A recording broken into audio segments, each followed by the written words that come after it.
xildhibaanada golaha deegaanka degmada Gabiley oo maanta yeeshay kalfadhi aan caadi ahayn ayay ku ansixiyeen miisaaniyadda 2023 toddoba mudane oo noqonaya aqlabiyada golaha deegaanka ayaa kalfadhigan ka soo xaadiray kuwaas oo gacantaag miisaaniyadda ku ansixiyay magacyada mudanayaasha miisaaniyadda golaha deegaanka degmada Gabiley ee 2023 ansixiyay ayaa kala ahaa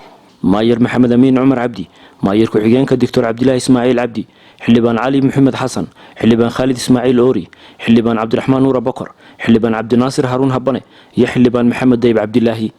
maayarka degmada Gabiley Maxamed Amiin Cumar Cabdi oo shir gudoominayay kalfadhiga ayaa warbaahinta la hadlay maanta ay taariikhdu tahay 20kii bishii 9aad 2022 waxaanu isugu nimi fadhi aan caadi ahayn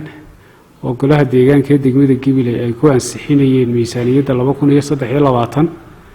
fadhiga aan caadiga ahayn oo ay isugu yimaadeen ama ay ka soo qayb galeen mudanayaal 7 xubnood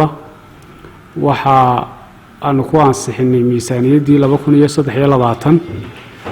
iyadoo mudanayaasha fadhiya golaha aanay jirin cid ka aamustay iyo cid diiday toona dhammaan 7 xubnood baa isku raaceen ansixiyeen miisaaniyadda 2023 miisaaniyadda 2023 waxay kaga duwan tahay laba arrimood miisaaniyaddii 2022 saaka warqabtaan hoos u dhac dhaqaale oo boqolkiiba 40 sanadka 2022 degmada ugu yaraan ka dhacay hoos u dhaca dhaqaalaha oo inta badan ka yimi dakhliga ka yiman jiray kastamka kala baydh waxa uu sababay runtii in mashaariic fara badan oo 2022 noo qorshaysnaa aanay fulin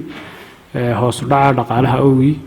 saadaradeed mudanayaashu waxay isla garteen maadaama priority ay yihiin mashaariicaha baaqday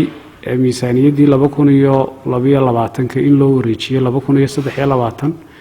iyadoo mashaariicaha sanadkan 2023 aanu odorosnay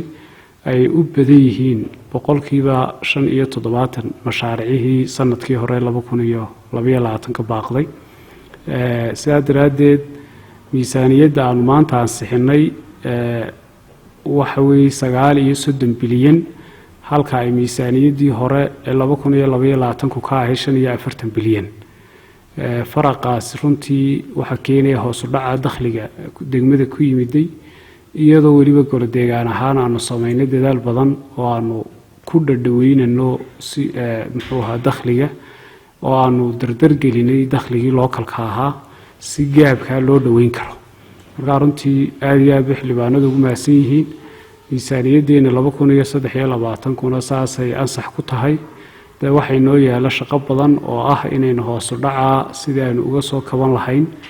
aynu farigeed gallo isla markaana fulinta mashaariicaha iyo shaqada joogteynteedaba aynu gacmaha isu qabsano aad iyo aad baan mar labaad iyo mar saddexaad waa Jacfar Awil Hereri telefishinka sahan magaalada Gabiley